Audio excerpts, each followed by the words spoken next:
So I invite you to close your eyes and allow your breathing to go in a slower rhythm, breathing in through the nose and out through the mouth. And as you begin to relax, let us give the intent to enhance a strong connection to the Creator within.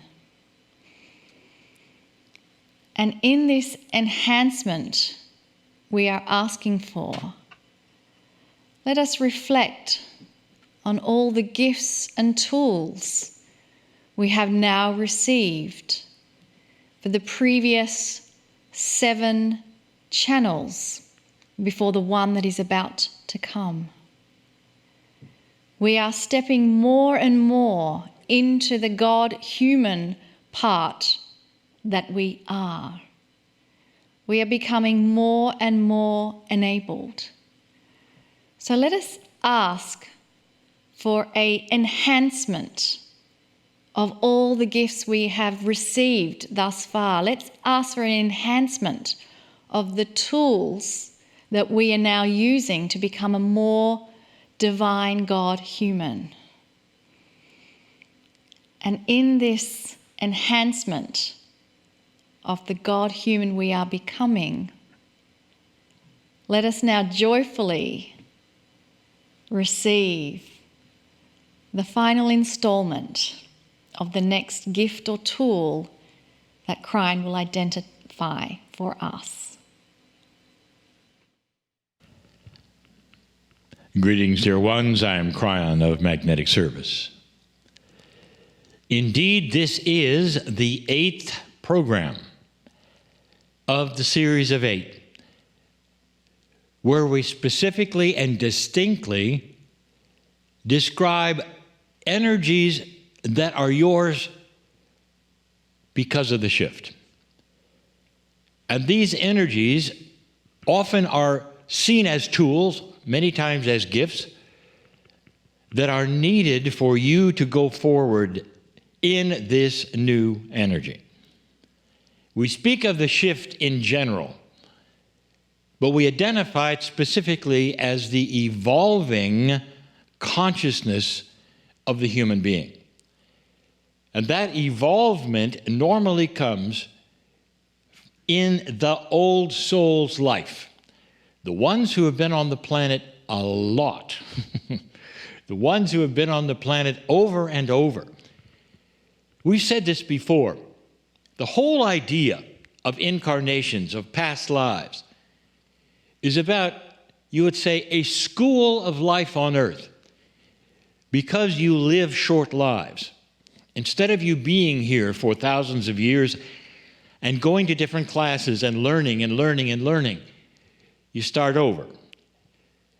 But each time you come in, dear ones, there is a remembrance in the Akash of the DNA that is held. This Akash is held in several places on the earth. It's an important part of the energy of the planet, your knowledge, what you have learned. And you come back, even as a small infant, even as one in the womb, you come back, you pick up what you've learned, and you continue. So the old soul then is a compendium, it's a combination of all that has been learned at some level, lifetime after lifetime after lifetime. And here you are in a situation during this shift, ready now to go forward in another evolved state. What we're telling you is that there are tools and there are gifts that you should have that will then enhance this evolutionary energy. Some of these 8 that we have talked about, an 8 which is part of a bigger number, some of these 8 that we have talked about, you already have. And I am aware of that. There will be individuals where this is a review. And even when we get to the circle of 12 and these are handed to you by a bigger you, a self, a higher self, you will say, well, I think I have gone through that. And you have. And then there will be those who listen to this program who have none of them at all. Now, we have told you about this principle before. Not all human beings are alike. You learn at different levels. Many of you have been here far longer than others. There are some here, very special, and you're young. And although you have the attributes of an old soul, you really only have been here a few times. And yet you're still awakening to a bigger truth. That in itself is part of the new energy. A quickening, an awakening of those who have not been here near as long as some of the old souls who are also participating. This new energy is allowing those to awaken who have only been here a few times. I address those. There's a lot here for you to learn and feel. Go slow. But in everything you do, absolutely everything you do, look for love. I want you to look for love. That is the test. Is it correct? Is it not correct? If somebody gives you a list of things you have to do, look for love. Does it feel correct or not? The one I'm going to give you today, some of you have conquered, most of you have not. It is one of the basics, and I've waited till number 8.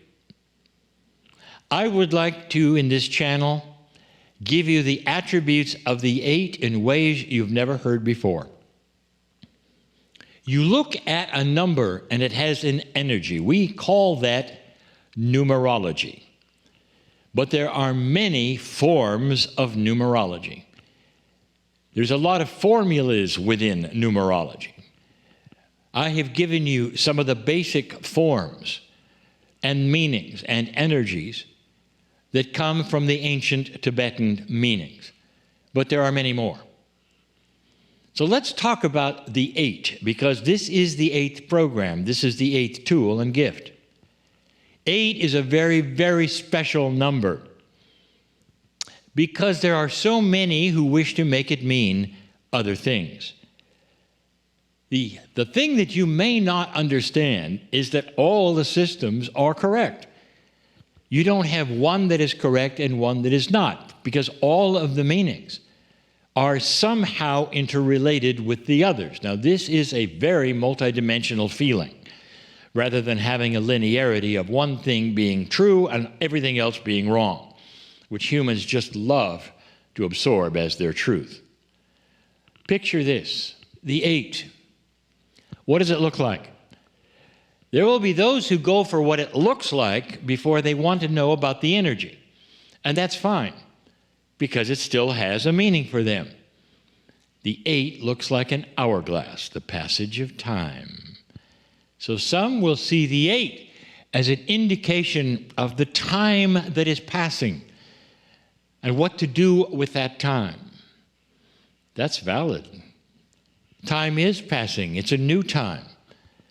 It's a time for you to learn about what the 8 means. There are others who will put the 8 on its side. The 8 then becomes the infinity loop. And they will say, well, 8 means the infinite of time. No beginning, no end. It's always in a circle, and it's infinite. It's a good meaning for the 8. In Tibetan numerology, the 8 stands tall as abundance.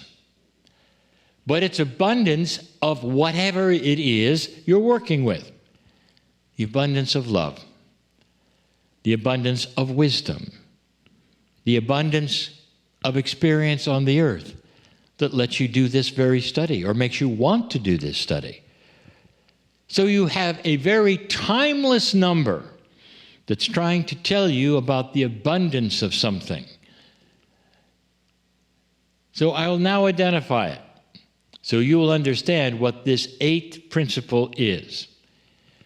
Here it is, as stated. Triumph over worry. You knew this was coming, didn't you? Now, what is worry? There will be those who say, well, you covered this. This is really fear. Kryon, you've covered fear. Worry is not fear. Worry is an action. Fear is not an action. Worry is the human being concentrating on negative things. Very bluntly put, isn't it? It is the human being concentrating on negative things. Now, specifically, and here's where the hourglass comes in of the 8, you worry about what's coming. Very few of you worry about the now because you're in it. And there's nothing to worry about because everything that is happening in the now. So you tend to then worry about what's coming. That has to do with time. What if you could have complete triumph over worry? So there would be not a thought about, what am I going to do when this happens? What is this going to be like? What are they going to say? What's going to happen when this or when that? There are so many things to worry about, aren't there? In fact, I'll bet any of you could make a list right now of what to worry about. Some humans not only make that list, they go through it every day. You know what that does? It changes your chemistry. It changes your chemistry. If you want to concentrate on what might happen to you and worry about everything that could, it changes your chemistry. Not only that, dear ones, I'll give you the big one. When you worry, your body sees you worry and thinks that this is the mode that you're most comfortable in. The body wants to cooperate with your consciousness. When it cooperates with a worrying consciousness, it changes its chemistry to cooperate with the worry. If you're worried about a disease, the disease will come see you. How do you like that one? If you worry about the worst kinds of things that might happen, they are the things that often happen. I would like to give you triumph over worry. I'd like to discuss it even more in the Circle of 12 tonight. But this is a tool, triumph over worry, which will change how your life unfolds. If you're a worrier, dear ones, and you know who you are, it's necessary, this gift, this tool, for you to have triumph over it, victory over it, so it's not the first thing that happens to you when you think of a situation. It becomes the last. And the first is instead a reframing of what's going to happen. Instead of a worry, an affirmation, a positiveness. Even if you must trick yourselves every day for a while, when you catch yourself worrying, instead, I affirm the best thing, the most benevolent thing, not the worst thing. It's a tough one. We've waited till the end, perhaps, for the hardest one. But this is why, dear ones, you may, if you wish, give permission for this gift in your life. The end of worry. There'll be those listening to this channel who will not be listening to the Circle of 12, and I tell you right now that if you affirm that you're done with it, your body will hear it, agree, and you're on your way to reframing worry into positive affirmations, to things that'll work for your chemistry and not be against it, for a longer life, because you've chosen this path. I'm crying in love with you all. And so it is.